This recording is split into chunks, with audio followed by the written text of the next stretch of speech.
Second World War, life moved on very quickly, and I became engaged at college, which was kept actually a secret because we weren't supposed to be getting involved at all, and we were meant to be concentrating on your career, and mine happened to be horticulture. And my first job was at the Royal Horticultural Society Gardens, Wisley, and I'd only been in a week when my fiancé rang up to say that he had survivor's leave and could we get married. So I had to go to my boss and say that I was probably going to get married in a week's time. Could I have a small time off? And he said, of course, this is absolutely marvelous. And he was alive. He'd been flying over an aircraft carrier in the Clyde, which sank. The carrier sank, but he was in the air.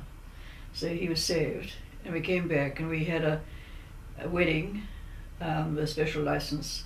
My mother was there, and my sister, and my godfather, my headmistress. I was very young. I was only 19 and a half. And then I went back to my job and he went back to flying. But an aviator's life was fairly short in those days, and his mission then was an edict by Churchill that the German battleship von Tirpitz must not leave Norwegian harbours. And so the Fleet Air Arm endeavoured to sink this ship, but it was practically impossible because German armament was so strong. And my husband then was commanding officer of a squadron, and on his, I think it was his fourth mission, he received a direct hit and was killed. And I was devastated as a family because I'd just had Alistair, my firstborn, and he was only 6 weeks old. And for a long time, if you get a telegram from the Admiralty, they were saying, missing, presumed killed, you wonder if they're still alive, because a lot of people were surviving. But I went up to New Zealand House and they told me there was no possibility he could still be alive. Someone had seen him go down in smoke.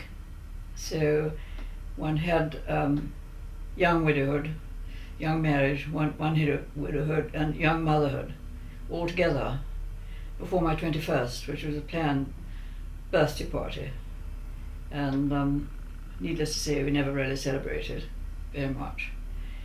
And we did know a family quite near who were firm friends of my parents. And they had 3 sons. The eldest, Ian, who was a prisoner of war at Alamein. He was taken prisoner of war by the Italians and then transferred to a German prisoner of war camp, but escaped after the third effort and lived with the Maquis in France.